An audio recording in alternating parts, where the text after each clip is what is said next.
Welcome to the P2 Power Play Podcast. This is your host, Kyle Wilson, alongside Tiago Cucci. Vamos que vamos. And we have a very big-time special guest today, Jerry Davis. Jerry, how are you? Howdy. What's going on? Good to see you again. Good morning. Good morning, good morning. Thank you for coming, Jerry.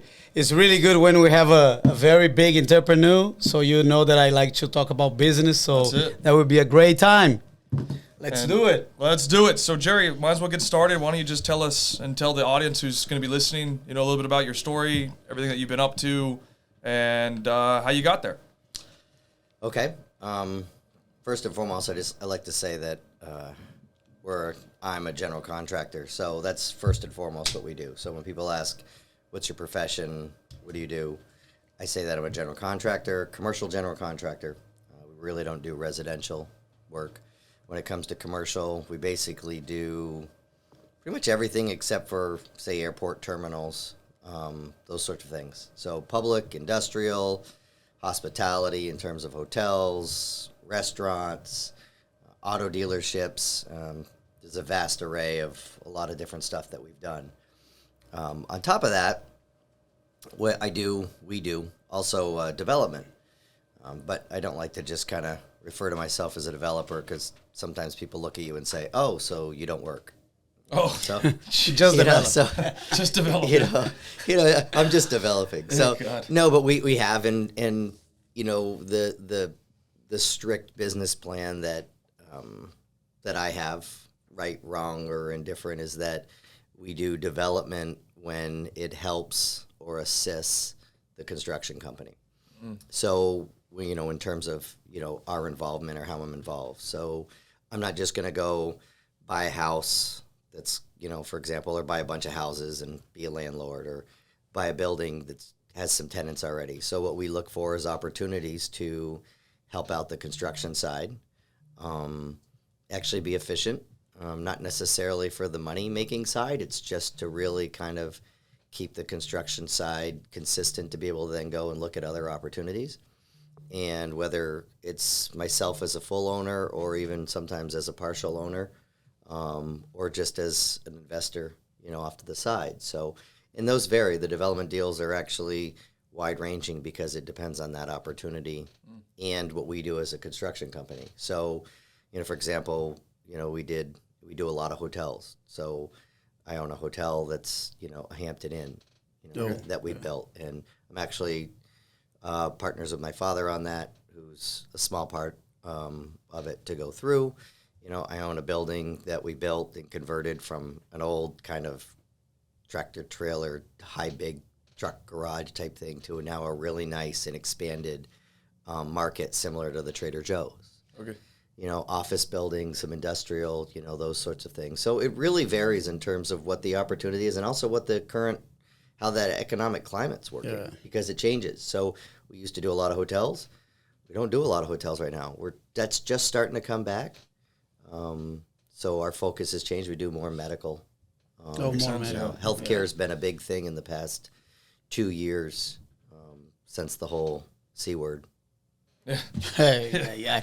But how you start, because I know a lot of people that does the construction, so they start with flipping homes. How you start, Yeah, so that's more in terms of the residential side. Yeah. The one thing I tell people, and some don't get it, and unfortunately with some of the younger generation, Probably most. yeah, it's hard. And Kyle, this will go into a little bit of what you talk about with soccer, and there's nothing that takes the place of experience, and there's nothing that takes the place of hard work. And so that's the first thing. So I didn't just go and create my company. I mean, our company's now on we're over 10 years. We're on our 11th year now, and it's experience. So my whole family was kind of in construction, but I went to college. I got an engineering degree. When I was getting my engineering degree, I went to work for actually an architectural firm. So I got the basis from those guys. I got the lecture from that design side, where contractor bad, we good. No, but those guys actually had a GC license too. But the difference is you got to gain the experience. It's what I tell people, especially in the construction industry, and I believe it's the same for soccer. It's the identity is you. There's no quick book. There's no quick thing. Like these people that just say, I just want to be into management. I always think of, and I'll say it wrong, but I always, if you see the movie Christmas Vacation, you know, and the cousin goes, he's holding out for a management position. You know, so that was really funny. Yeah, so, you know, and I use that example because it's a great example. You got to get it. So I worked for 2 other very large GCs when I was down here. So I was originally from Vermont, but I've been down here since about 92.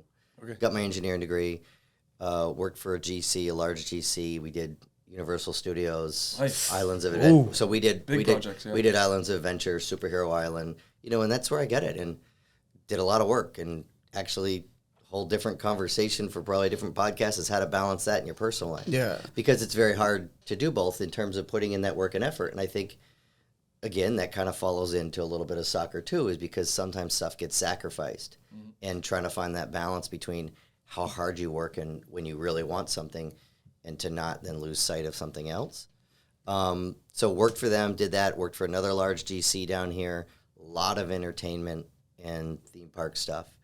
And then went back up to Vermont because my dad had changed companies and hadn't become a minority owner yet, but was about to on a smaller company. And then we took that company from about 25 million to 180 million. Wow. And I was kind of running, I went up there to do all their large projects. So as they were growing, they didn't have any project managers. I became a senior project manager that didn't have experience with large projects. So step by step. Yeah. So, but that's it. So, you know, you get that experience. So then I went up there and became their senior PM, and they went through the growing pains of how to grow. And I actually fought more internally than I did externally. You know, trying to educate them on my experiences down here.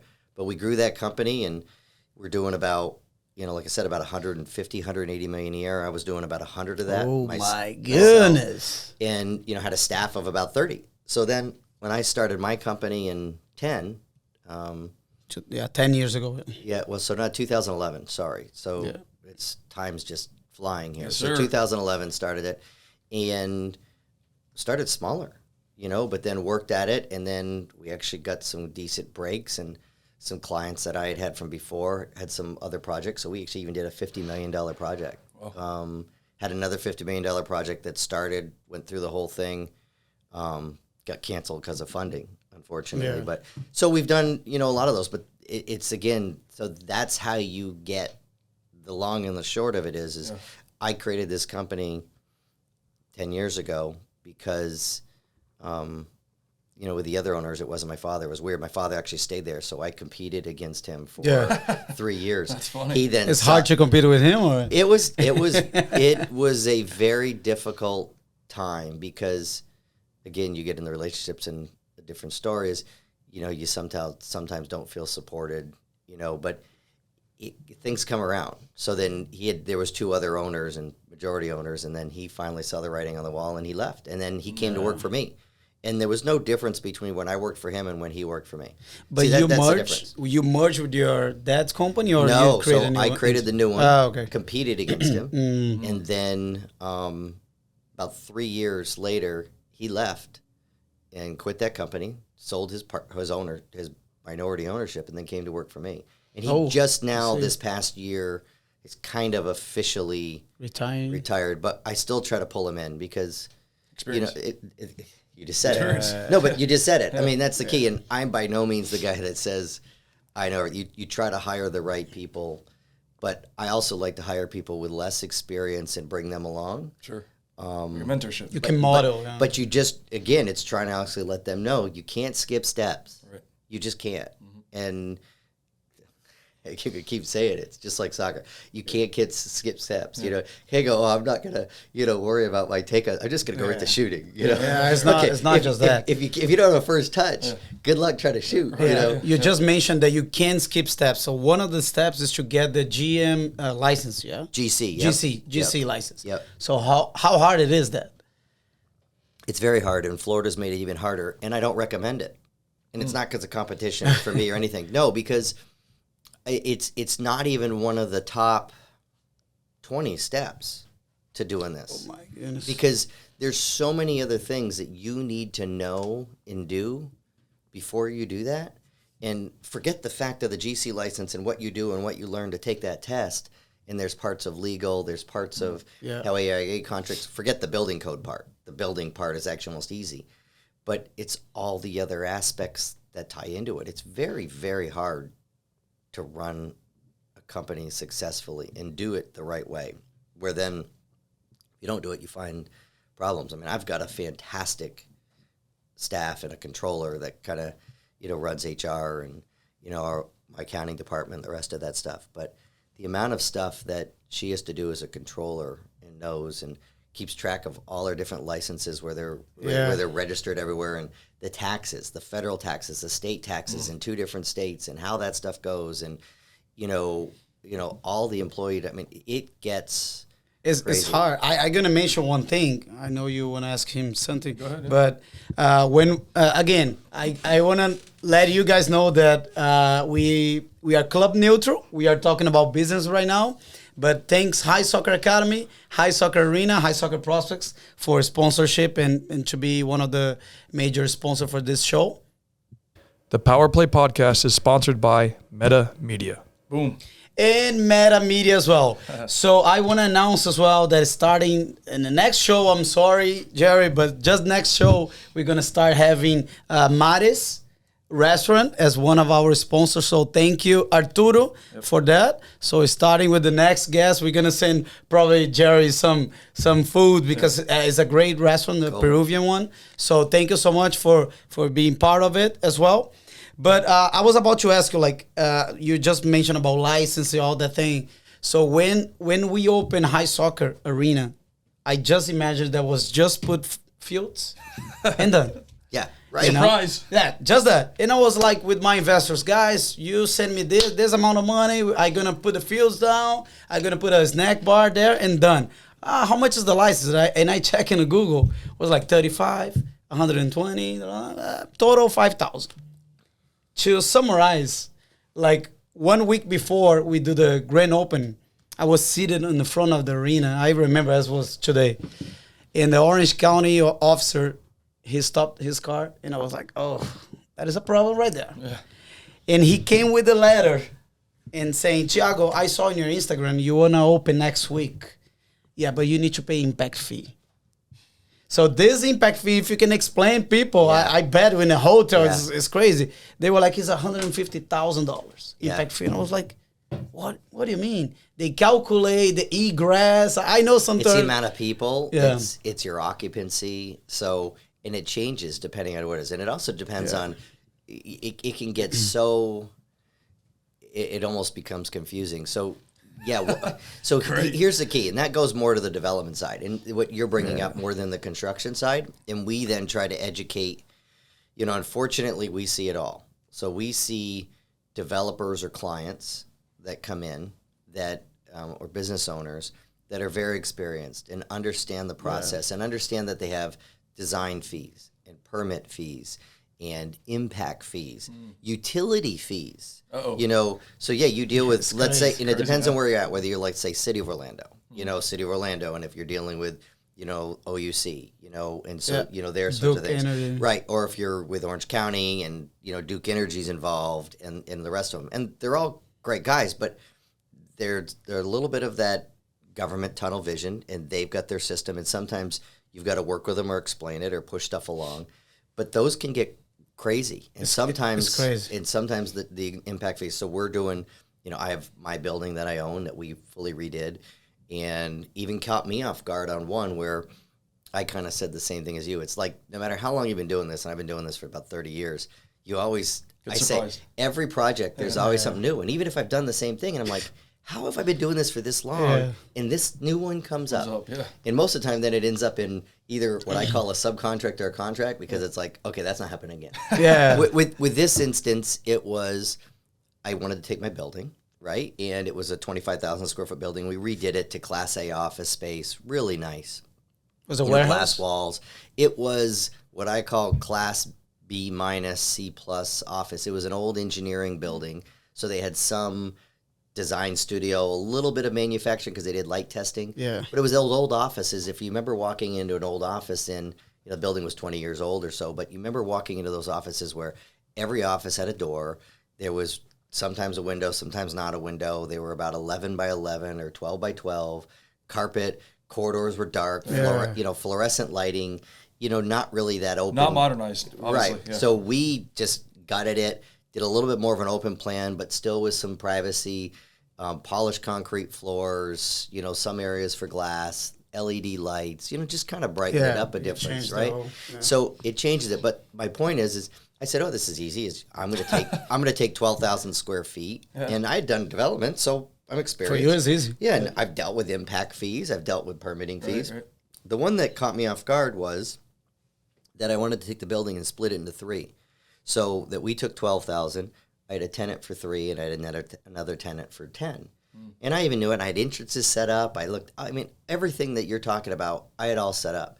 The one that caught me off guard was I said, I don't want to be, because I had 1 meter for that whole building. And I said, I don't want to be the meter maid for the other tenants. So I said, I want 3 different meters. For the water, huh? It shouldn't be a big deal. No, for power. Sorry. You know what he means about that? Yeah. Because probably a lot of people that will watch us, they not even know probably about zoning, for example. Zoning means, like, better than me, but my understanding, you can correct if I'm wrong. So, for example, this building, the High Soccer Arena building, was made for warehouse. Right. So if you change, I think what is the zoning? Well, they got C. You got different C. versions of C, but like I use one that's even more obvious. You can't take an agricultural area that, let's say, has a bunch of cows and horses on it and say, I'm going to drop a Wawa gas station on it. As an example of, you've got to go through planning, development, you've got to change the zoning, all the right or whatever. steps. You can't cheat the process. Right. And you got to know how it works. And there's a little bit of patience there, that because the one thing you can't do is, like I say, you can't just take shortcuts. Yeah. They don't, and they always come back and get you. Right. I don't care who, they always come back and get you. So bottom line on the last part of the story is electric power meter. I didn't realize the cost or that impact of just simply saying, instead of 1 meter for the whole building, I want to have 3 meters for the building, and that's it. It's simple, right? There's no big deal, and it just going through how OUC sees it and redoing their stuff and redoing their structure and what they required was a big deal for me. So you talked about that 150,000 impact. I mean, that was about $100,000 for me but it was worth it. It's at the end of the day, we did it the right way, and long term, the building's got a better value. But it's those lessons learned. Yeah. But that's my point when you asked the question about GC license. Get the experience. So if you were in construction and you eventually wanted to have your own construction company, and GC license is in there. But the first thing you got to do is work for other people. Yeah. Do other stuff, whether you're residential or commercial, but you have to become proficient in your trade. And that's not a year. It's not 2 years. No. I'm talking, you got to take the time. You got to work through the steps. You got to understand the field. You got to understand the office. You got to understand every aspect of what we do before then you say, and you can have that perspective. 'Cause some people go, I'm just going to become a GC in 5 years. That's it. Yeah. Okay, good luck. You might, and you're going to build, and you might pass your GC license. It's very, very hard, but there's no question. And they got classes and stuff, and how long can tell you you how to go through it. But you pass it. So fine. So now you get a GC license, and now you're going to go create your company. And what next? What next? How do you get work? Right. How do you deal with those things? How do you manage people? How do you contract? If you got a GC license and you can't keep a company, different story. So it's an experience of just how you walk through that process. Well, I like what you said, because it really ties back to everything. Doesn't matter if it's soccer or construction or whatever the business is. You cannot cheat the process of how to actually be successful. Which everybody seems to find out it's now. for the whole life. It's not just... Well, and we got a generation that, I just say it, we got a generation that I don't think has been taught that the same. I mean, I grew up working in construction. I mean, I grew up digging ditches. I mean, my summers were brutal. Now, I made good money, and I made more money than a lot of my other friends, but even my other friends would still all work. And it's different now. And I'll be the first to admit, my son doesn't have a job and doesn't work in the summers because he's big in academics and he's more into soccer and sports. It's just when you're as committed as he is, it's hard to find a job. So, what I try to do, and I'm not perfect at it, is try to still instill those responsibilities and discipline. And, work ethic other ways, but it's still very hard. But you try to push it into applying to your trade, which is what his right now, and say, okay, if you're doing this, then you don't have to go, but I've pulled him on the job sites on a little bit on a few summers and had him push a broom. There you go. You think he's going to continue with the company or what is your idea? Who knows? Look, it's up to him. I mean, he's good in math and science and the rest, so I think it'll go that way. But, the big key with these kids, and it's not just my son or it's the people we hire, is put the damn phone down. Yeah. Seriously, put the phone down. I mean, I told you the example, where, Parker went and trained with, some MLS Next kids about a month or so ago for a week. And it was really cool to have your son go, he was there for an entire week and say, I was there and I didn't see one phone on any of those kids for the entire week. He said, crazy. I'm sure they had a phone. Yeah. And he says, and I'm connected with them now, but the entire week I was there, he says, I never saw one kid on a phone. With a phone. Never even saw their phone. He literally said, I never even saw a phone. So, crazy. Kyle. But but you see though, I mean, so look, I'm the same way with it, but it's just it's that thing, right? I mean, I got workers that are the same way. It's true. Like, just put your phone down. On the new world right now, it's getting crazy. Like you can do everything with your phone, so it's hard to be without a phone nowadays. It's crazy. But you were mentioning about working with someone. Mm-hmm. So for people that may watch us, are you hiring? It depends on the positions. We're hiring, we train. Okay. This economy is a weird one right now. Yeah. It's great. Thank goodness we're in Florida. But it's weird for the commercial side right now because we're dealing with a lot of price increases with material and availability. Metal is but the workforce is tough. So we hire and we look and we train and we try to grow up. But it's also in terms of the commercial market right now, so it's not great. I mean, we've averaged 25 to 30 million. We were going to do about 40 million before COVID. They were probably in the teens, low 20s now. It's just different. There's not a lot of projects. What we're missing is a lot of the medium-sized projects. So there's still a lot of the smaller projects that are under the 5 million. They're easier to get financed. I think some of those smaller companies, or you're able to come up with the equity to do those projects.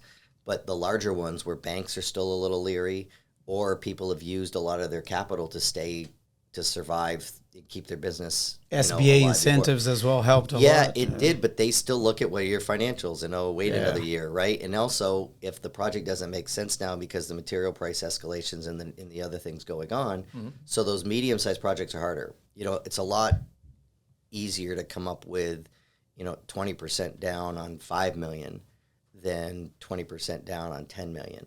And also to convince it's easier. And because you just have it, you do the math, right? People usually in terms of starting a business where they can come up with that equity versus trying to convince a bank and having $2 million and try to convince a bank to loan you $8 million, right? Correct. This is a good question. Like for example, again, we always say people that is watching and hearing us, listen to us. So. If we want to start a business, let's say about soccer, because this is the area that we are more familiar with. We want to build a field, $2 million. Mm-hmm. I know you do the construction part, so basically people will pay you directly, or they're gonna get a loan and paying you. But do you have any idea how someone, a normal people that don't have millions on account, can make it happen? And let's say about $1 million project. Because they can apply for anywhere, they can put an ice cream shop or whatever. What if you know that? I know you from the construction, but how can they do that? You think the banks approve or? Yeah. So look, first it has to do with your business plan. If you can show that your business plan works, right? Yeah. And I will tell you, with anything that's not concrete in terms of a proven entity, the bank's going to look for you to have a stake in the game, or to have investors that have a stake in the game, and my guess is it's probably about 30 to 40%. So let's say if you had, just for simple terms, right, we can do math without writing stuff down, if you have $1 million project, if you're coming up with 300,000 to 400,000 of that with investors and everybody else, good chance a bank, and your business plan's not even solid. Your business plan's good. Your business plan makes sense and it's there and it's got some buffer in it. Then it's pretty easy to get that loan. And one of the things we do is we have relationships, with a good amount of banks, and we have some really good relationships with a particular few, you know, and that's one reason why the bank that I have I really like, because I can pick up the phone and call the president of the bank. So no, and it's not it's not something in saying in terms of, you know, beat my chest. It's It's context.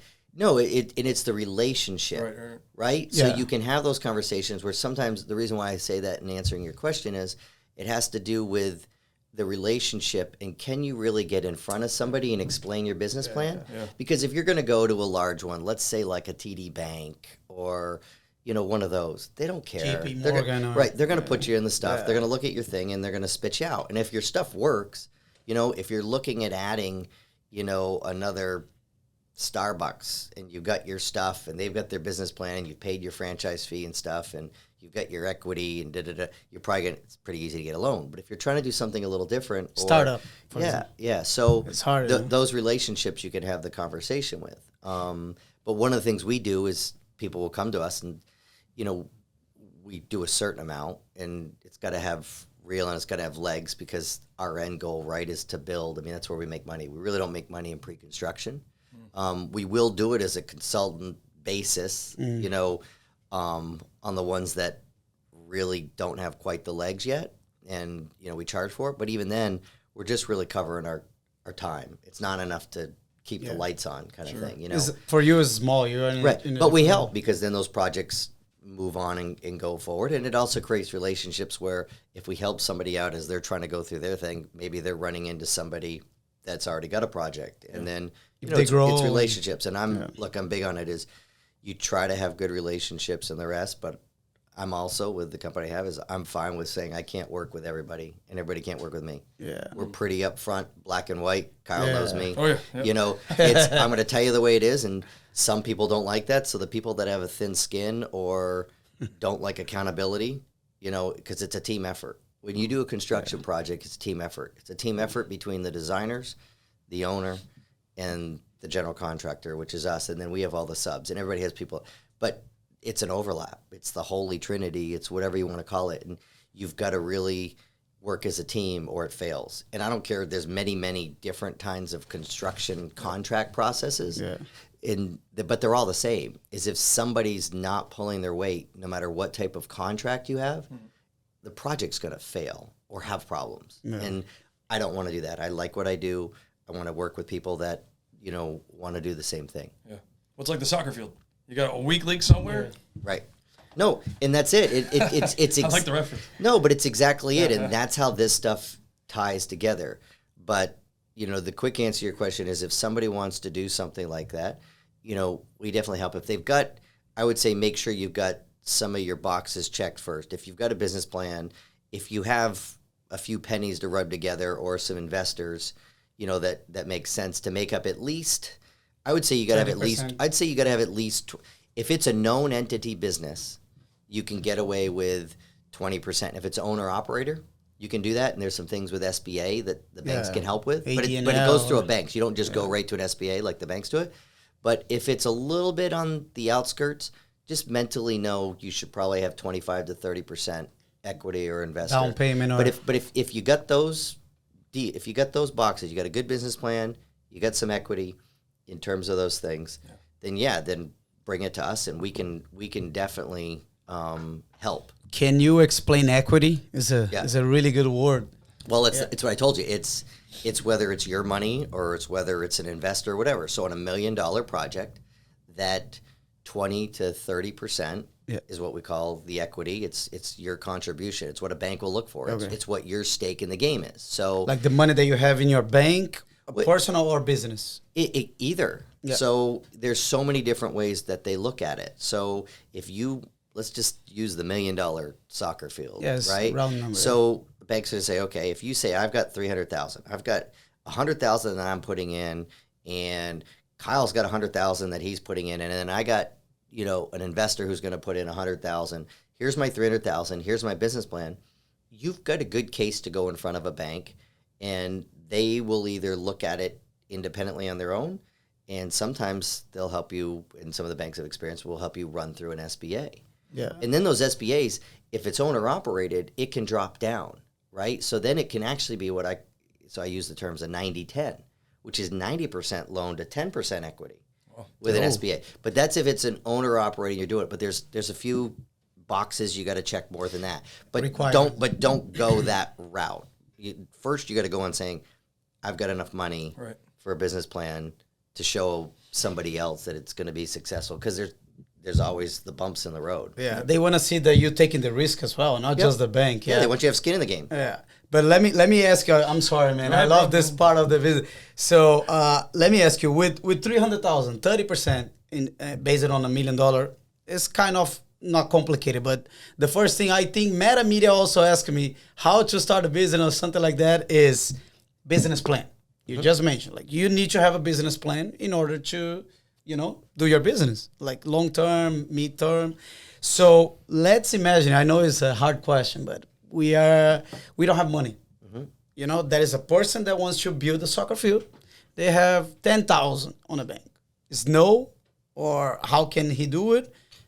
He can create a business plan, pitch some investors. What is your idea for? That's it. So, and look, business plan, I'm not the best person to say that, because I did one when I first started the company, and it was good, and did a bunch of research and made it look all pretty and go through it and updated it a few times. And then it just kind of takes a life of its own, where I think it's better to explain, but starting out, you need to have something that shows on paper where it's at. Right. So a lot of times when we do development projects now, it's really just about the numbers. So I don't really have a business plan. I call it, a cost analysis. Sure.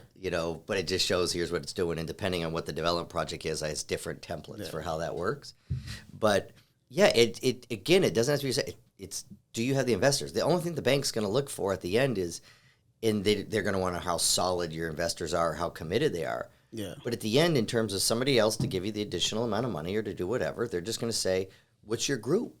Whether it's you, let's say you got $5. Sometimes the other investors are going to go, well, what's in it for me if I'm putting in all the other stuff? Because it's all about risk. It's all about skin in the game. Yeah. Skin in the game. So we do it like, again, we'll invest and we'll get involved. I almost got involved in, not naming names, and we spoke about this, privately last week or so. But I almost got involved in the purchase of a soccer club, but I was looking, going, wait a minute, I'm putting in, it was actually foreign, but I'm putting in 80+%, but I'm only getting 40%, ownership and control, and that really doesn't make sense to me, and then I'm giving a lot of money, and, if you're not really in charge and somebody else is in charge of your money, that's a little different.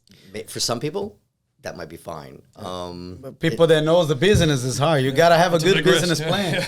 If you have a good business plan, go to your website probably and maybe forward your. PeakCM.com. I mean, it's pretty easy with our name. Yeah. Once you understand our name and how it's spelled. But PeakCM.com is our construction company, and then there might be a link to it. But PCM, so Paul, Charlie, Mary, Development.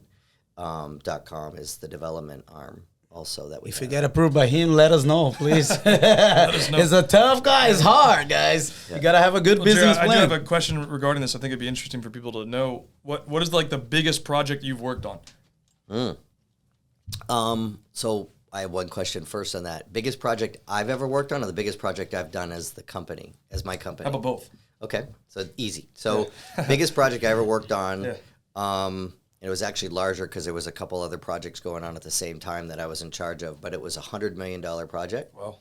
And, oh, my goodness. Yep. It was a hotel with an indoor water park. So you did your year with one project, almost there, because your revenue 180. Well, so in that company there, we were doing $180 million a year. This was a $100 million project that we built in 18 months. Wow. We cranked it. And again, 18 months. Yeah, this had a 60,000 square foot indoor water park that the roof opened. And it was at a ski area. Wow. Ski area, indoor water park. Crazy. It was a 5-story, 2 levels of commercial. Yeah. And everything you imagine. Restaurants, bar, arcade, ski locker areas, fitness. I mean, imagine the impact fee of this. My goodness. The thing was huge.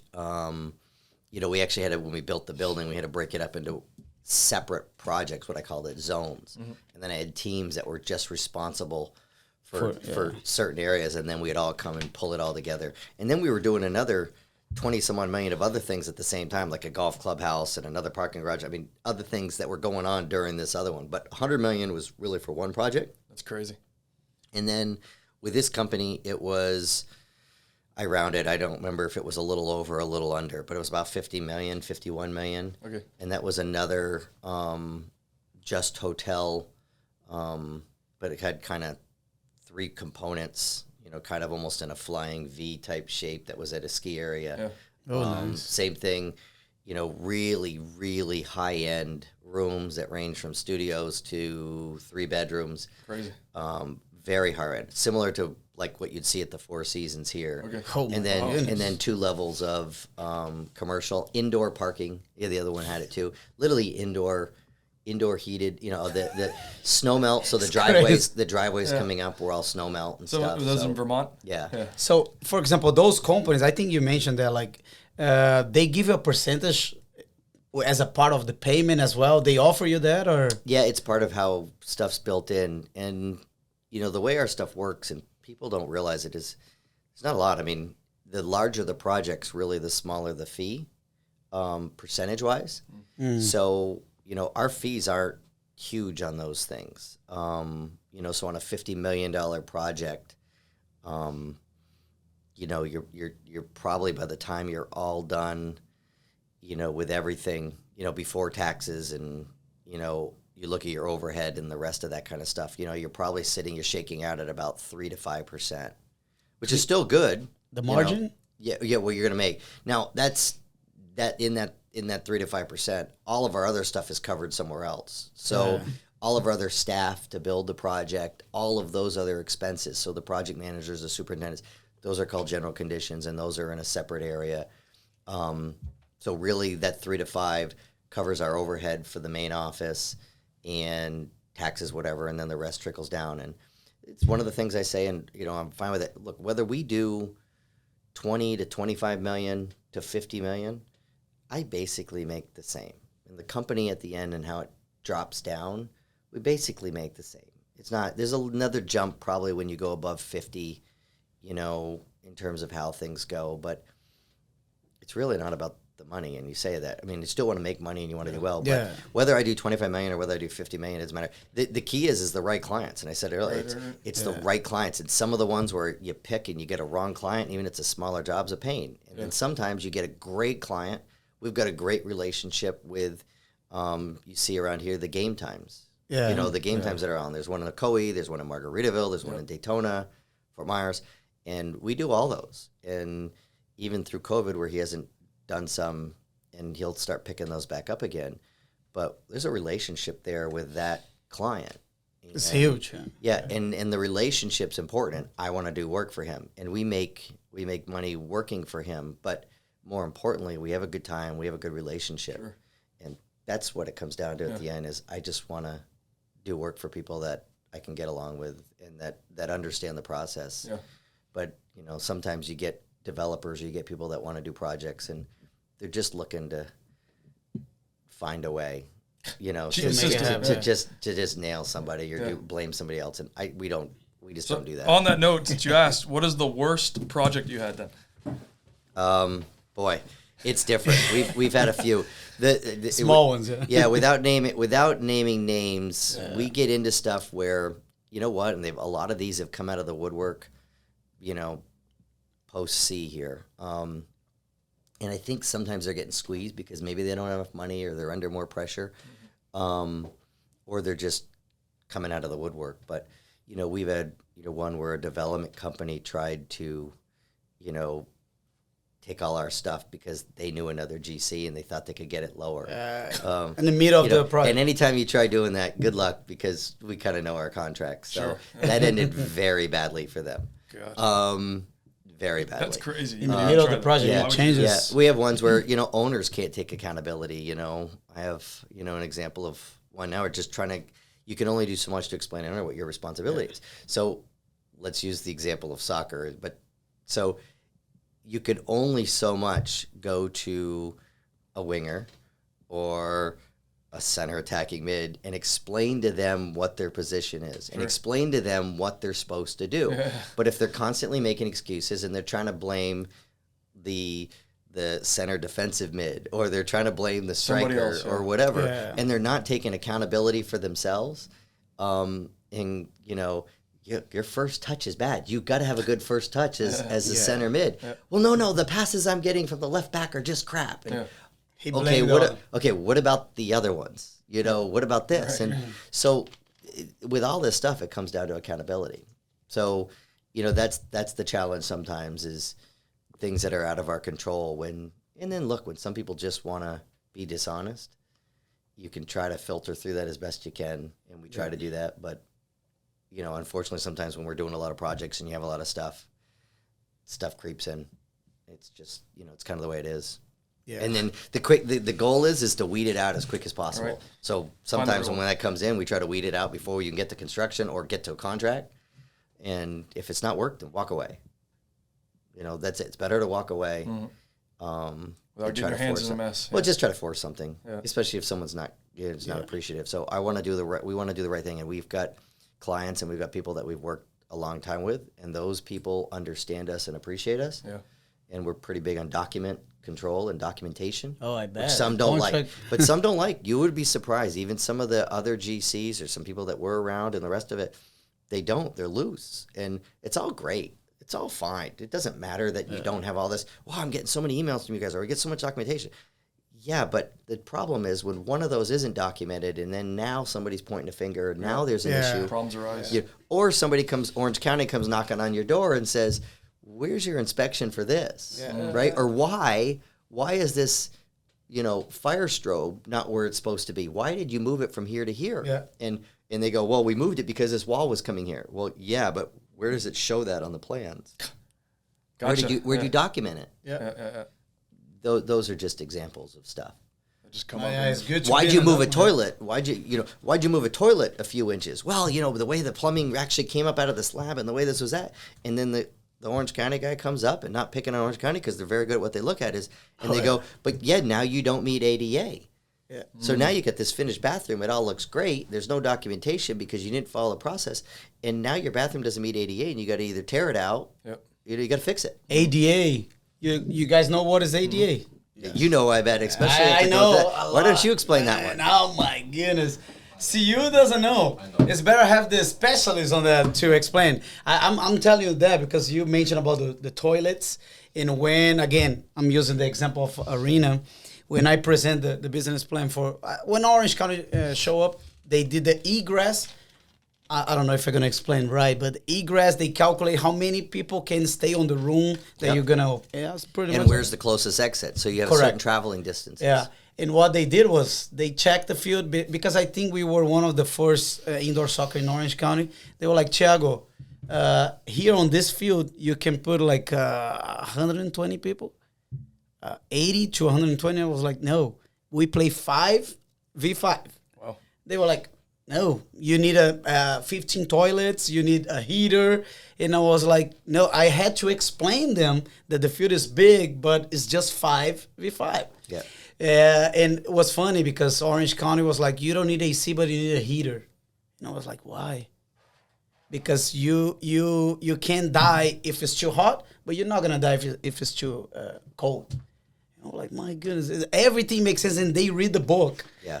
And I was like, that was a very challenge for me because I did the things by myself. It's good to have you on board right now. You need a designer. The next part is when you're going to do something like this, they could have helped you, is a good designer can help explain, and he'll put all those code things all on the drawings so that when you go and submit your permit, they're not guessing what you're doing. Yeah. You've told them what you're doing. The plan. Yeah, I mean, I said wrong. So if it's too hot, you cannot die, but if it's too cold, you can die. That's why I put a heater. Right. I never turned it on, but it's a requirement. If you don't put it, you don't open. Yeah. But the design, a good designer, and so the good thing is we don't do design, but we have, and I do that on purpose. I don't have any designers in house.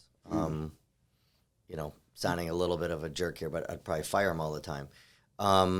So I like to have ones that we partner with, because it depends on their availability, it depends on their workload, and then it depends on specifically what the project is. So this way I can go out and pick a designer for the right thing, for the right deal. So if you an example, I could pick somebody that has experience with this, that would pull them in, that has experience with doing sports facilities, the rest of those.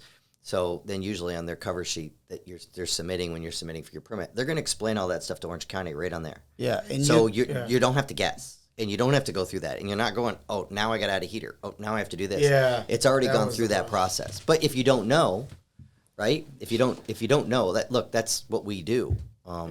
That's our job. So you tell the for example, the business, you can tell me as a client, like, Thiago, you're going to have as a cost approach, because it's hard to be accurate.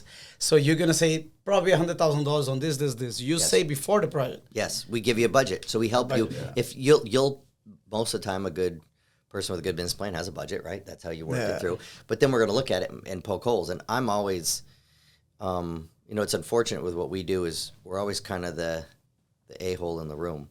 You got to tell the truth. Yeah, and we're just the ones that are, and I'm always trying to find ways to break something. And the reason being is I want to flush all that stuff out now. Right. And so even sometimes with an owner, we'll throw out, I always say, look, if we throw out 10 things that could happen, or 10 things that you haven't thought of, or 10 things that we're seeing, and one of those even sticks, that's one that we don't have to deal with down the road, and that could have cost money or been an issue down the road for something else. Right, so we just try to throw those out to make sure people are thinking about it. They can say, no, we don't need that, or no, I'm not going to have that, or I use the example of, we were building one time, and an owner was insisting on where the POS, so the point of sale machines were, right? Yeah. And he insisted on a location for him, and I told him, I said, you're going to have an issue here because of the windows and the way the sun comes up and stuff, and they're going to be right in the way of your POS machines. And he didn't listen. Whoops. And as soon as we opened, within the first week, he came to us and said, we need to move all the POS machines to the other side. Yeah. Because his people couldn't see it was either that or you had to put tint or shades on the windows, but you couldn't get a view of a whole ski area. All the slopes, it was up. Man, I can't imagine. So it's those. They'll have the last one had to do with a sports facility where they did this great glass structure right in a hockey rink. We did an indoor ice arena, and I said, based on where the sun is coming in and coming through, you're going to get hot spots, and you're coming down the ice when you're on this one side, and you're going to be facing this glass in this shine. He's like, well, the sun doesn't really come in. It doesn't matter. You don't have any other windows, and then you've got this big, huge floor-to-ceiling set of windows. It's gonna mess it up. Yeah. Your pupils change or whatever. And sure enough, the issue they end up having to do. It still looked great, but they end up having to do, that kind of pixelated, that dotted window covering that goes on it which was kind of cool looking. Yep. But at least it knocked that down. But it's those sorts of things that you. Just listen. At the end of the day, just listen to the guy with the experience. Yeah, but again, we're not trying to. We definitely aren't trying to add costs. We're not trying to do any of those things. Yeah. It's just I don't want to deal with it later. Mm-hmm. Well, you want to plan for it, like you said. You want to have a plan. So you don't. I love it. Now we have someone that can plan our next project. Yeah. Well, the experience part, like you said, Jerry, is so important because again. Anybody that starts a project, they don't know all those things, and you can say, okay, well, this is going to come up, or these things have come up. Be aware of them. And this is for small investors, for small entrepreneurs. This is really important because you can have a guy for you to have an idea, Jerry. I was about to close the business without open. Yeah, I think this happened because if there's another $150K cost, what are you gonna say? You don't have it. Right. You don't have it. Well, and that's the point. Is right there is what you're saying. So. I'd rather bring those things up and have someone say, I can't start right now because I got to go get that. Correct. Right? Or I got to, that's the most important. Yeah. No one, and we don't want to go through a whole bunch of pre-construction is what we call that process. Right. And then have the project not go. I mean, we make our money when things, it's when the project is cold. You think it's cold? No, I'm fine. No, you're good? Okay. I always think it's cold. First of all, I love the heat. So you love the heat? It's never too hot. We can turn it off as well. I'm good. So we can do the fire question right now, huh, Caito? Go ahead. Yeah. You can explain to him. It's easy. We do fire questions. We're just going to ask you, depending on what the question is, it could be something like, Chelsea or Arsenal, and you just got to pick Chelsea. Yeah, I know like that. Yeah, That's easy. But something like that. So you're just going to go, and it's like 30 seconds. We're not always perfect, but we try. So, you ready? You can start, or will be my question? You do yours. So in terms of investment, starting apartment or home? Multifamily is what I call it. Apartment Multifamily. Business or apartment? Construction. business. Land or stocks? I'm a big land. They're not making more of it. Yeah. 3 stocks to buy now. It's yeah, and I'm by no means any good at this, but I still like the plays of the GE. I'm big. I'm not big on the tech stuff. Yeah. So I like the ones that have had a proven thing, even if they're up and down, because of where they're going to go. So Done. GE, Keep going. Boeing, But we can continue. It's available information. GE. GE, Boeing, Cisco. I mean, some of those have their rough parts, but long term, I think they've got good plays. Yeah. Yeah. And 3 stocks to sell now.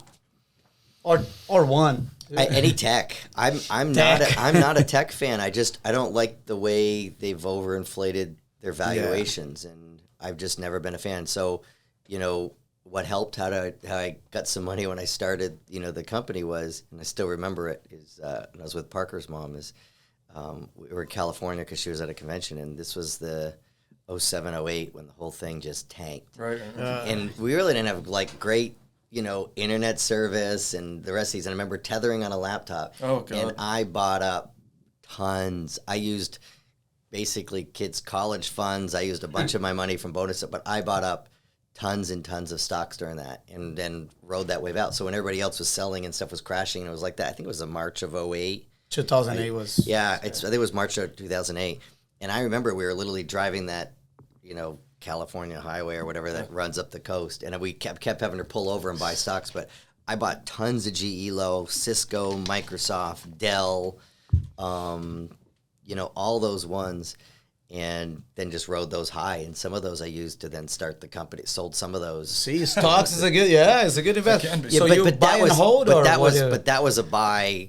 Buy now moment. Yeah. Because the stuff just got decimated. Yeah. It's right now. If I had to do it over, I would have taken that money and bought land. Land? Like knowing what I know now and a bunch of other stuff, and especially with some of the other things that are going on, I would have still bought, development property, I'm still a big fan of.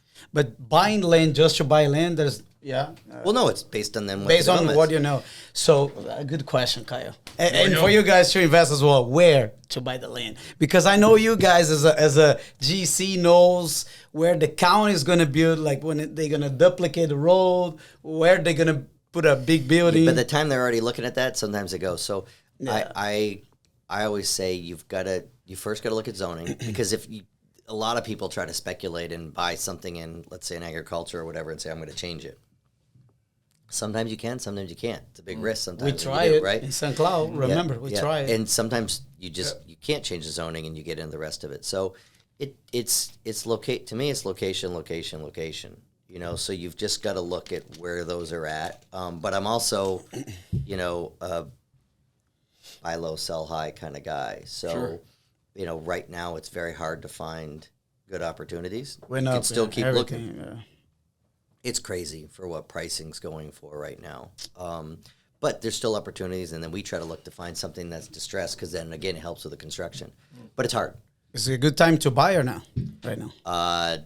Not unless you have a really rock-solid business plan that's going to make some money. I mean, again, it depends on what's the outcome, right? And what's the deal. So we're building another building right next door to us, and it's probably costing me about another $250,000 more than if I'd have waited or done it earlier. Sure. But we've got tenants, I've got the stuff, and long term it's the right deal, and it'll pay off.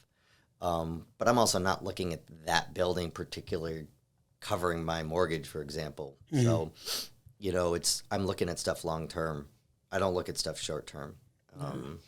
Thinking in long term, you think the price is going to continue raising because... Yeah, I just look at it to pay off. I look at a lot of my investment stuff to say, is it covering debt service and putting a little bit down to the bottom line to keep things covered? But if there's something to be said, and that's the key, is somebody else paying your debt, right? Somebody else paying the bills that then just eventually pays something off for you. Right. So, once it's gone, you're golden. Yeah. That's it. So then you're not pulling in a lot of cash while that's going. That's long term. Sometimes those are 10, 20-year deals. But that's fine. You're just kind of setting it up. And I'd rather make a little bit of money on a lot of things because it's hard to find that home run. You know, and so many people just keep trying to swing for the fences, and you know, sometimes that works. Yeah, that little market one was the smallest development job I'd ever done.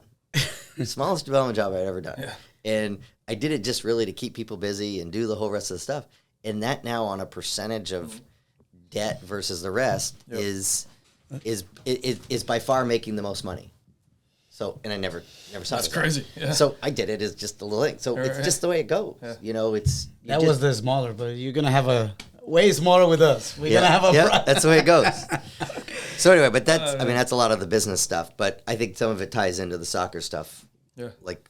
Well, I got one more question, then we can talk about that. So my question to you would be, how difficult is it? Because there's a lot of people that I've talked to or whatever, and they say, "Oh, I want to start a business." So obviously your business is a little bit different, but like, how difficult is it? And that's why you said you got the experience, is to actually start a business. Like, were there things that you learned along the way, and you go piece it together? Like, I don't think people actually understand what it's like starting the business, the risk you have to take, the process you have to go through. Yeah. So that's what I want to hear. And the cash flow, it's very hard.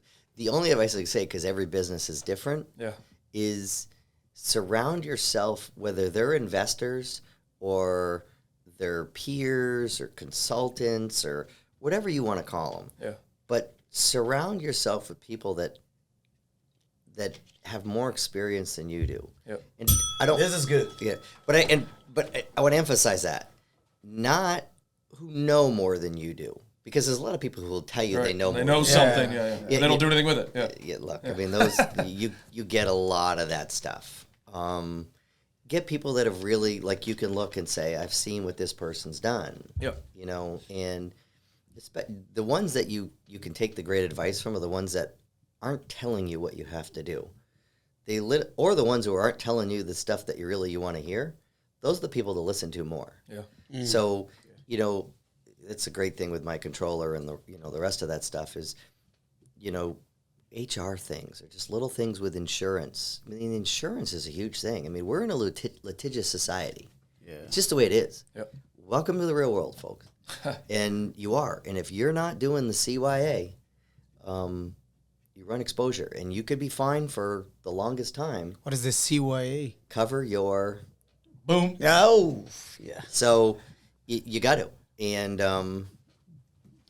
okay, my director is asking to go to the lab. Yeah. Kyle's going to sit on my lap. But it's probably because of me, because I kind of push out. But that's just, we're in it, so you've just got to follow those things. And insurance is a big part of it. You know, I'm not going to say the legal side, because lawyers are so expensive. No. But you do need good ones.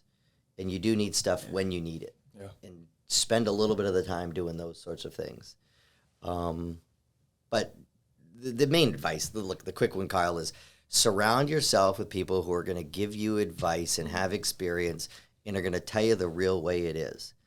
Don't sugarcoat it. Yeah, it's like I've told you this, and it's a fundamental disagreement. And I'd like this because you and I could probably leg wrestle on this one, or arm wrestle, or however you want to do it. Is I'm still, and we talked about this before. Yeah. I still believe that when it comes to soccer and a club and a team, that I don't believe, and I'm saying this because I'm putting my parent hat on, but I'm also putting it on as an investor that invests in a club, and we're a big sponsor of the largest or one of the largest clubs in Vermont, is parent involvement and parent interaction and having discussions with parents and not just saying it's my club or I'm the coach or if you don't like it, this is the way it is or this is our style.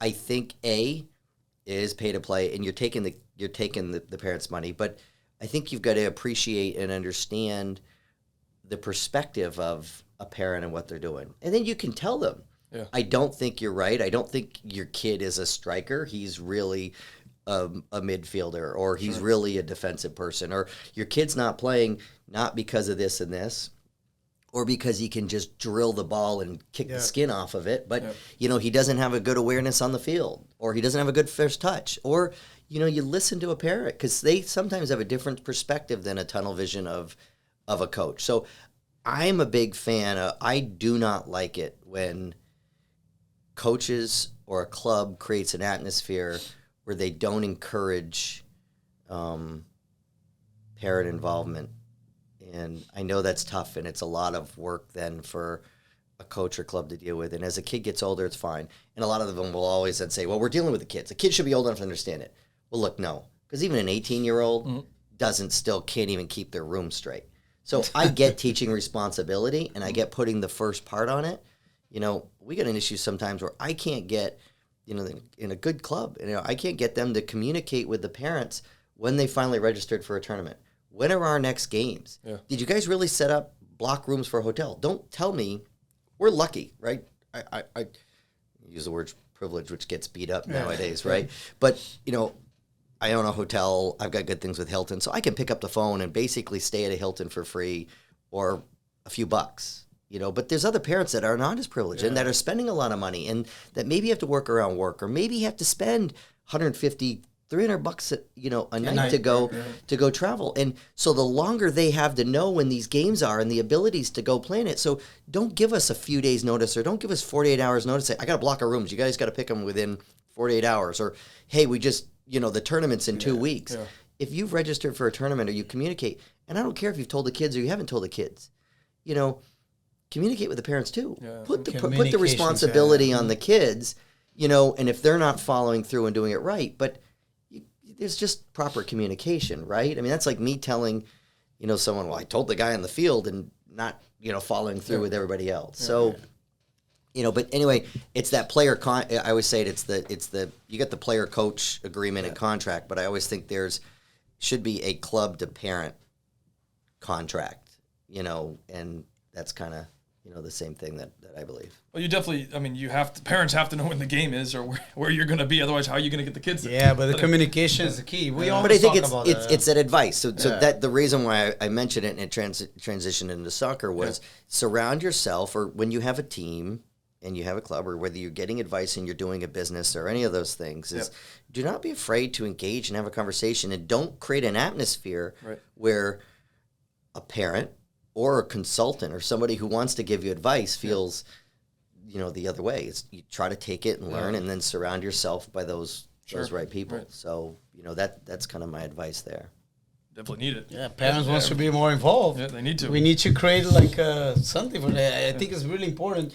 The communication is the key. So, because look, if you have that communication with the parent, then it's also to say, hey, look, I told you this. Right, but also stop telling Johnny to do this because I'm trying to do them. If you have that communication with the parent, it's a lot easier than if you don't have it, and then the parent's talking to Johnny and saying, hey, you know, you need to move over here, and you need to play over here, and da-da-da-da-da, and da-da-da-da-da.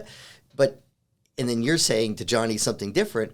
Well, but if you guys are all talking, then it's different. And you hear go, no, here's why I don't want that. Yeah. Don't tell him that because of this. And you do it in front, but you do it in a nice way, and you have that conversation. Yeah. And, you know, again, sometimes I think it gets so disconnected, and you can't go right through the kid. And these kids aren't professionals. And I still believe to a point, and I could be wrong, you know, but even let's say use, you know, a Chelsea Academy and a kid that's going out there and Mason Mount going there.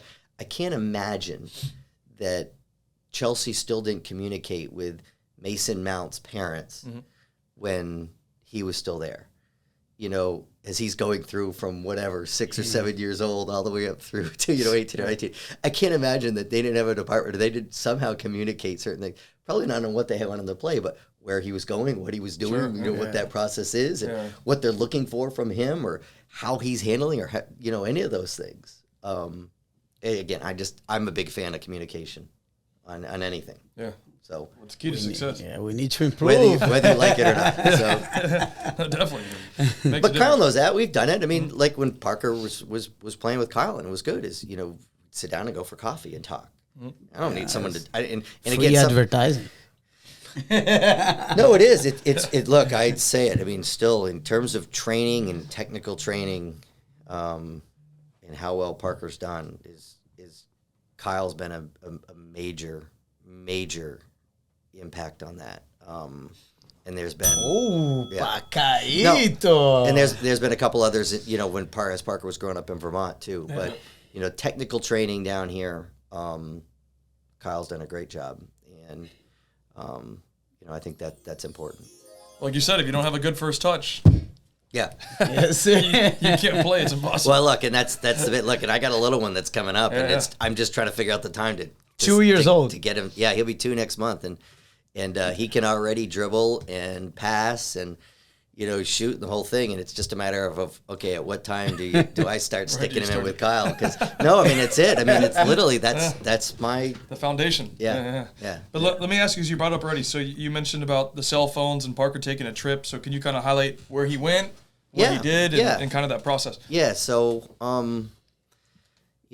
when Parker's been down here now about 6 years, and it's a little frustrating and unfortunate with the Orlando market that I don't think there's enough teams. When we first came down here, I said, boy, there's enough teams. This is actually pretty cool. Yeah. You had GPS and you had ACYS and you had Orlando City and Idea Sport was then just coming up and Rush and FKK, and it was pretty cool. Yeah. And it took a little bit for us to figure out that which way to go, and some of it's just based on them not knowing Parker and also play styles and the rest of that kind of stuff. And then Parker played with, did a little bit with Orlando City, but really kind of went to GPS and really fit in well there. But the challenge that GPS had is they had no philosophy. So they could get decent coaching and training, and Parker's great. I mean, Parker's never had a hard time with play time. That's never been the issue. It's always, to me, that it's what's the development. Yeah. But it was good. And then GPS didn't have a philosophy, and I think that's probably why that didn't fail. But then, stuff started to kind of fall to Parker. Then went over to Idea Sport. The big issue with Idea Sport to start out was they weren't in a league, and I'm a big fan. You have to be in a league. Kyle knows this. No, I do know this. Yeah. It's live bullets is what I call it. It's you've got to be in a league, even if you think the league is inferior. Get in, go win the league, show yourself, and then go to the next thing. But you've got to crawl before you walk, and you got to walk before you run.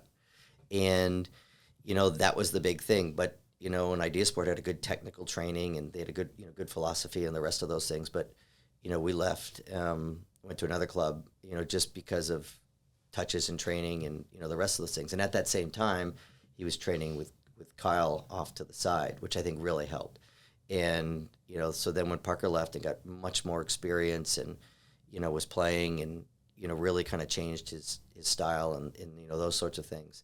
And then but then clubs merge, clubs buy one another, and the merging, and I think that really changes. And I'm not afraid to say that doesn't work. And we're not leaving because of playtime. We're leaving because if it's philosophy or touches or technical or whatever, then that's it. And I'm definitely a parent that's involved, but my kid has a say in what he wants to do, and I listen to him. Yep.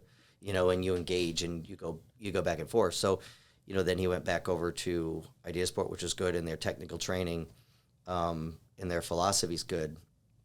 I think one of the challenges that any club gets into, without going into it, is as you grow, you sometimes possibly lose sight of other people. As you grow, they expand. You get different positions. People move. People change out of positions, which then becomes a challenge because then there's a vacuum, and then you're trying to fill those things and still create the need, and then you're adding more kids, and that's the challenge for clubs, is to not become, because they all criticize it, right? Pay to play. You hear them. They all criticize it, but then they're guilty of doing it. They're guilty of doing the money grab. They're guilty of grabbing a bunch of kids to take that money and maximizing a roster, and then greatly reducing both your philosophy and the amount of touches that a kid gets on a ball. And I think those are things that any club needs to pay attention to. Again, these are just my opinions, but it goes, to what I think with Parker is, to me it's touches and all the rest of that stuff. And to me, I'd rather have a club say, which hasn't happened with Parker, but with anyone is look, we can't fill the roster. We don't have a coach for your kid, so it's better to cut you. There's nothing wrong with that. I mean, whatever happened to the fact of cutting kids? Look, we grow up in that. I mean, remember, you go and try an AIDA, you get cut for a club or get cut, and you go to the next one, and if you don't make it, then you're on an academy or you're on a, a lower level thing, and you get your experience and you work your way up and you try again. It's the Michael Jordan high school scenario. You get cut, you go work hard, and you come back and you work your way up.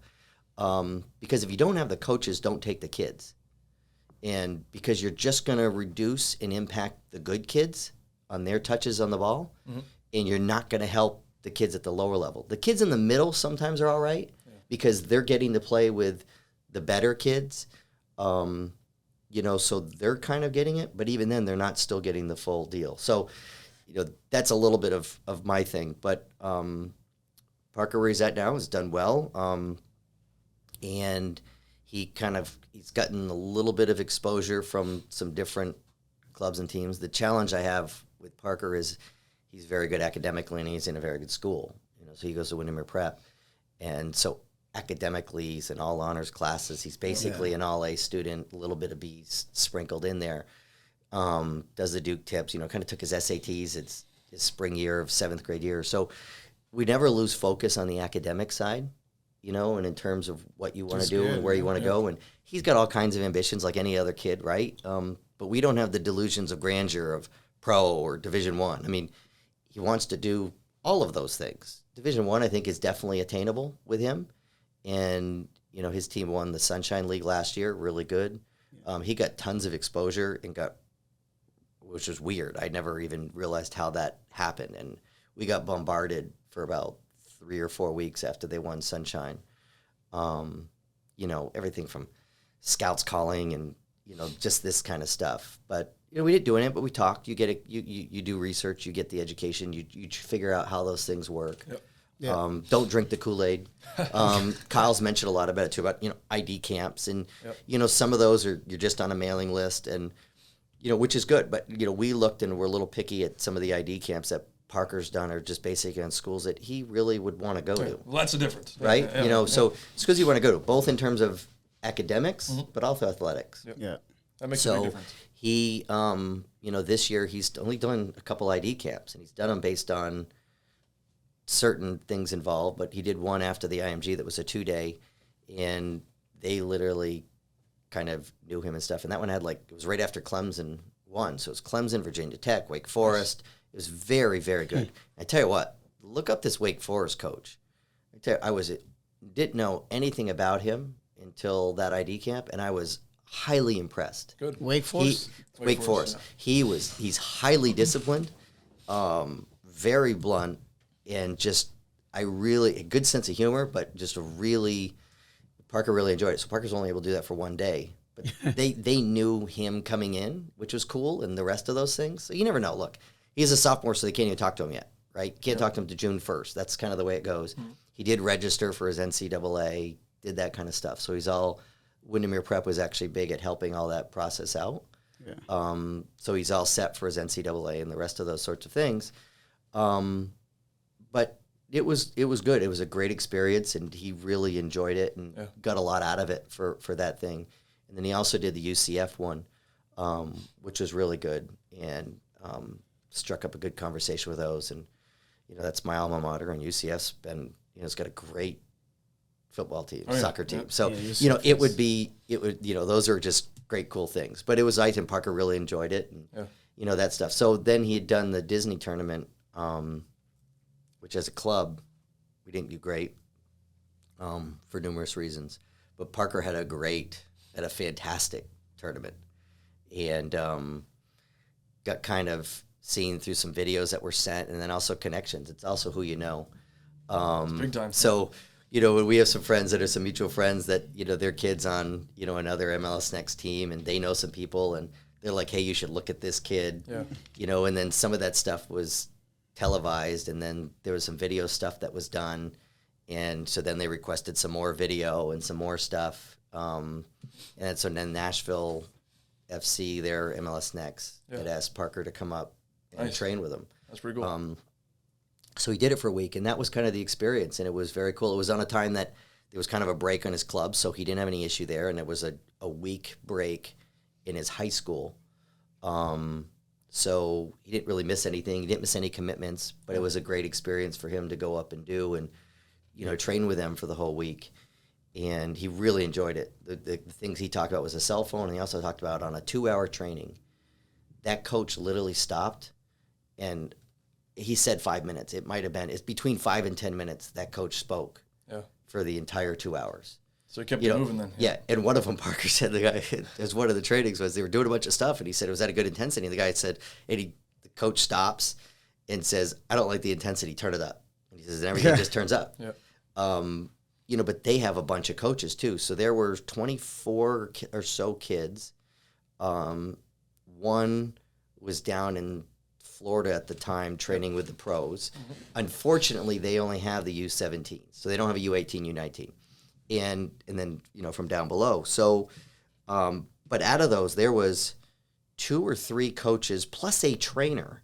So when they do warm-ups, there's a trainer that warms them up, literally warms them up, like full boat. Like Crazy. You'd see at a beginning of an Orlando City game or a Chelsea game, the trainer's warming up the kids. It was crazy. Yeah.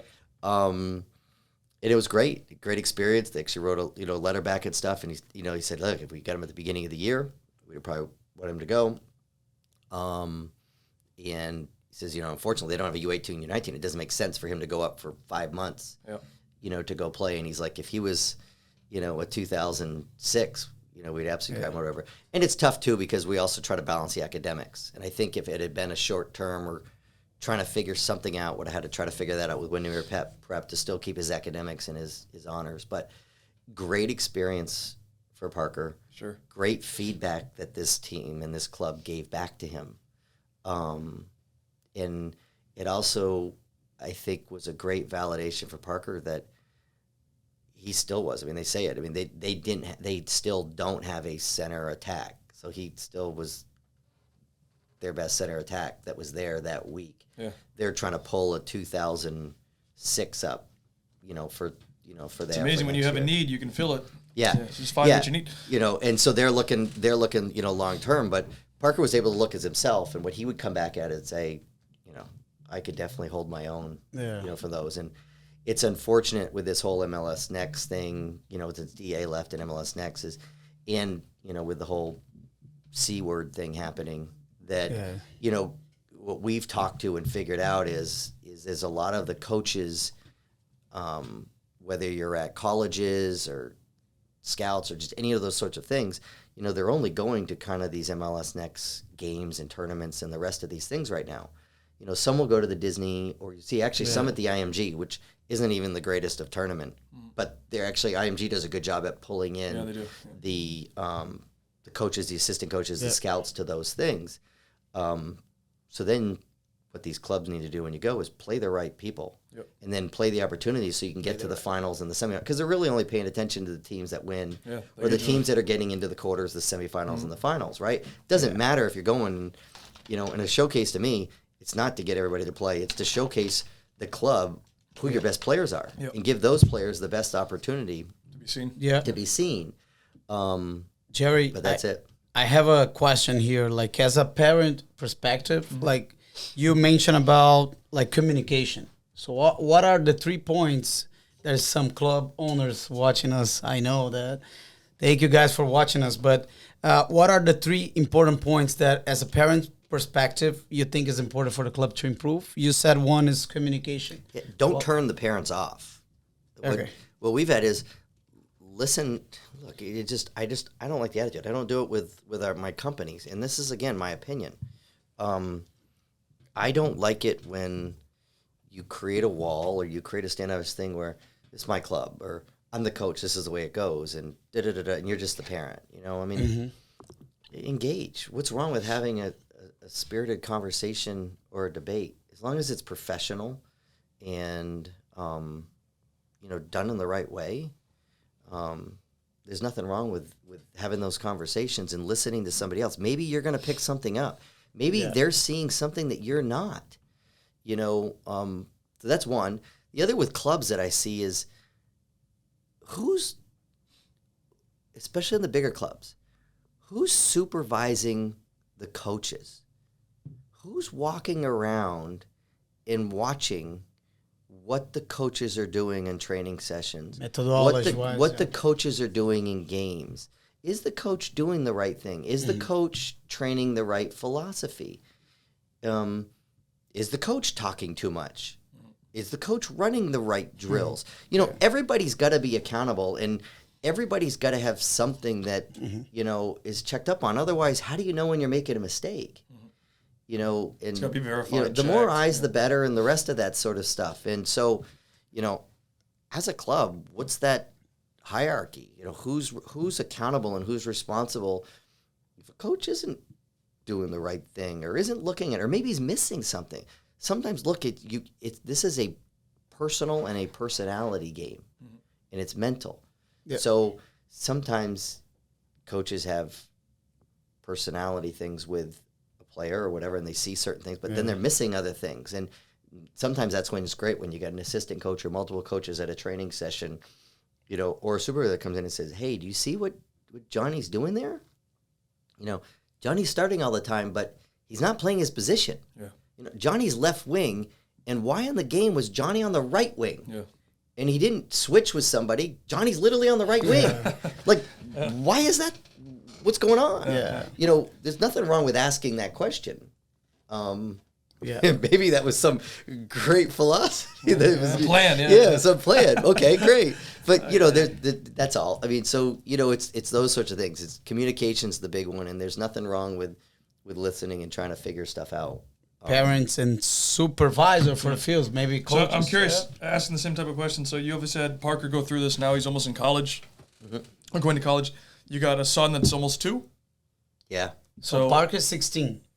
Yes. 16. Yeah, and then I have a 28-year-old too. Yeah. 28. A daughter. Yeah. But what would you do differently with your younger son after Parker going through it? What would you do differently? Good idea. Good Kyle, question. this keeps me up. No, literally.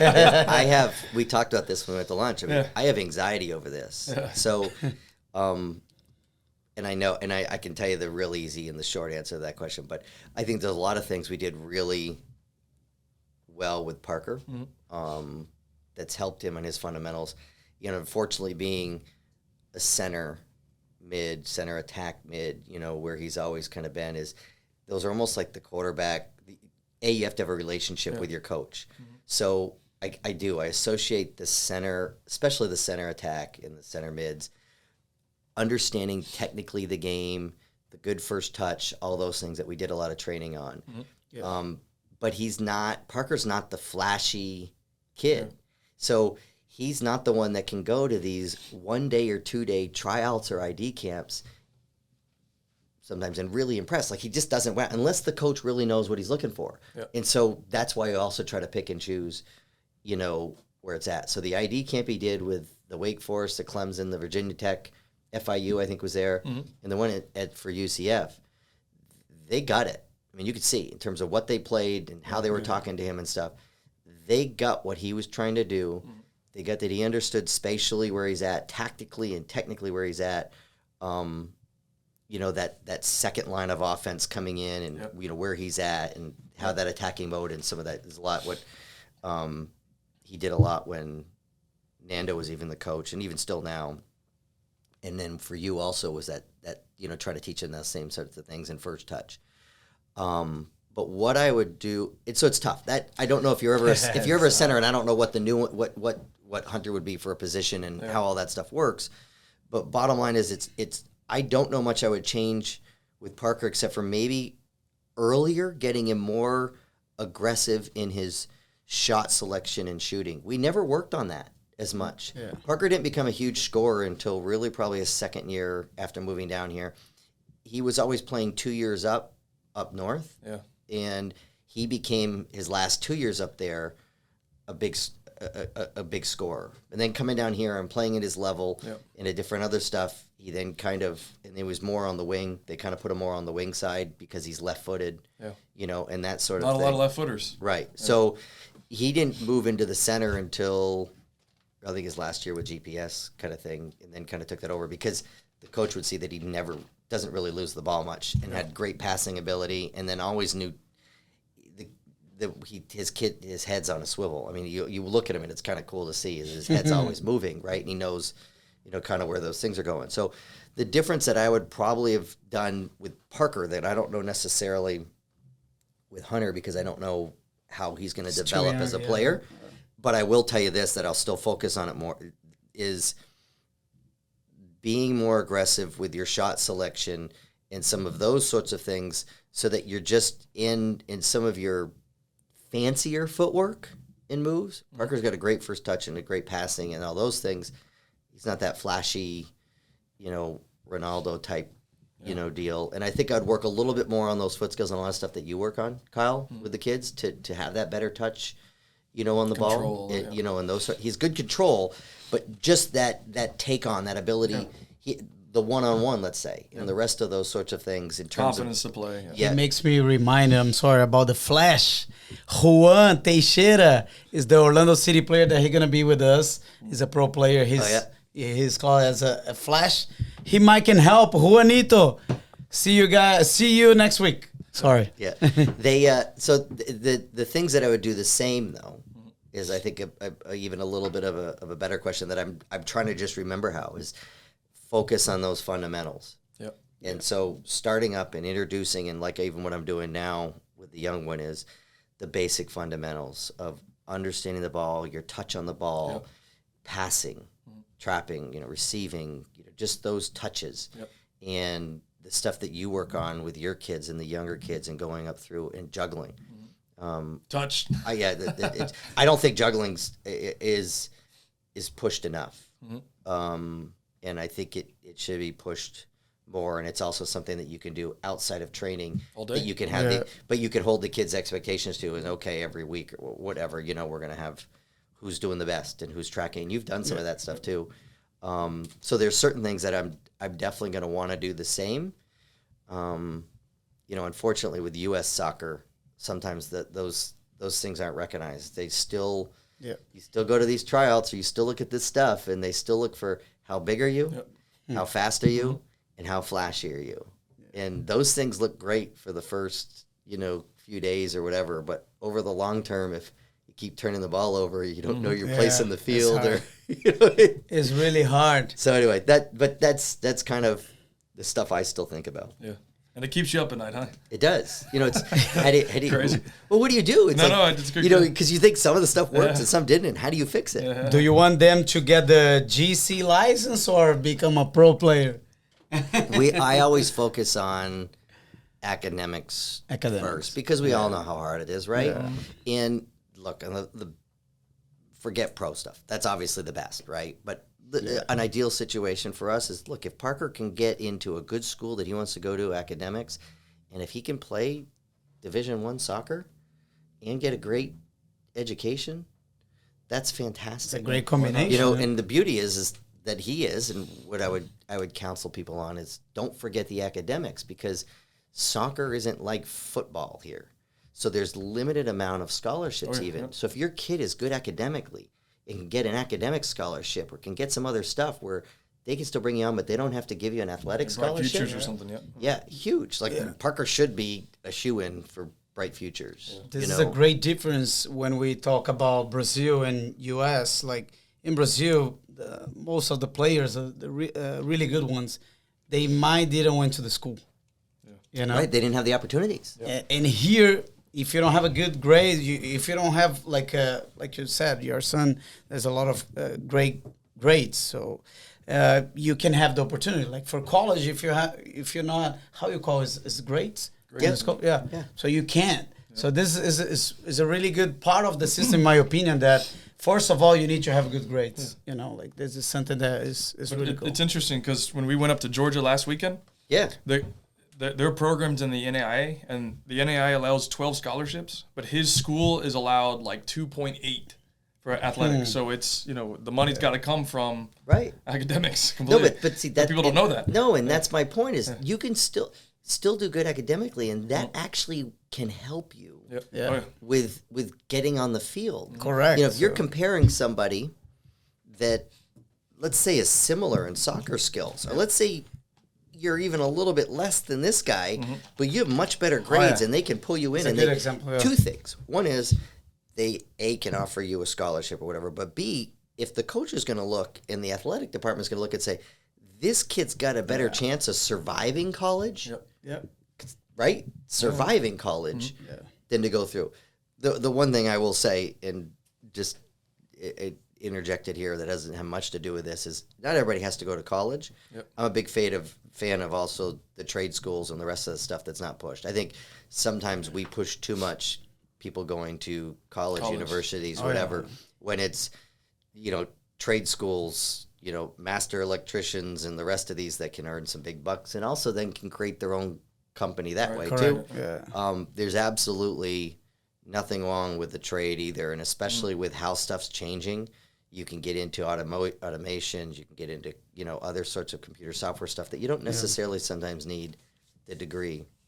So, that's it. Definitely a fair point, though. Yeah, if you don't need it, or if you can find a different way to do it, you can. Yeah. Yeah, And you yeah, can yeah. still work on your soccer stuff, right? I mean, you can still work on other things. You can still work on that sport and do other stuff. There's loopholes. Like when I graduated from St. Leo and I got my bachelor's, my coach, his name was Keith, he wanted me to stay, but I forget the exact process, but I was going to take one class a semester. That was it. So I wasn't going to do a master's. I was going to take one class so I could finish my last thing and then out. It's crazy. There's always a loophole to do something. So Yeah, well, and they do those because they've realized there's a need for some of that stuff. So I think it's important. Yeah. yeah.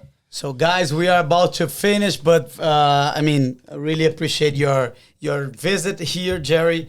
So that was really good. So just to recap, if you have a good business plan, go to his website. It's PeakCM.com. Yep. So it's not guaranteed. You gotta have a good business plan. Yep. So he probably can help you out on that. What else, Kyle? Oh, also we have a WhatsApp that is on our bio. If you go to PowerPlay P2, there's a WhatsApp that we are talking with few people that want to talk about business and about the things that we are talking here in a show. Follow us, PowerPlay P2, YouTube and podcast. My director, what do you want? Nothing. Okay. So, Jerry, can you just say like the last advice for people that is watching us? Closing statement. Closing statement. I'm not going It's to like close in that a statement. fancy world. Work hard, and try to survive the atmosphere you have, and vote right. Elections have consequences. That's all I'm going to That say. was an amazing one. I just finished on my car, so I feel it. Oh my goodness. Are you, what about, we are about to finish, yeah? Okay. So what about the electric cars? The last question. So you think it's going to be the new... I like the hybrid stuff. I'm not full-blown electric. If you look at the environment and what it takes to make and build a battery and those, I think people are a little short-sighted on those things. And if you look at the 4,000 cars that just went down off the coast off of Portugal, lithium batteries and the rest of these things, there's some time. I'm going to sell my Tesla in Rivian stocks right now. Capitalism, let capitalism do its thing. If electric cars is the right way to go, it'll be there. But let capitalism do it. Vamos que vamos. Perfect. So, guys, stay tuned. Tomorrow, we also have Diogo. Not tomorrow. You guys probably is going to see this in 2 weeks. And our next guest is Diogo Coates, Vice President, Communication, Orlando City. So, see you guys at the next show. Thank you so much once again, Jerry Jerry. Thank you Davis. so much. And We done. subtitles. So, about the subtitles. So, you guys, I'm going to say in Portuguese right now, and in Spanish, I will try. My Spanish is not that good.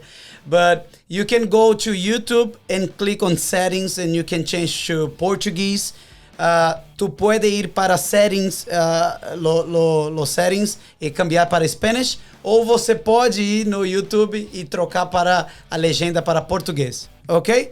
Thank you so Ciao. much. We out. And see you at the next show. Boom.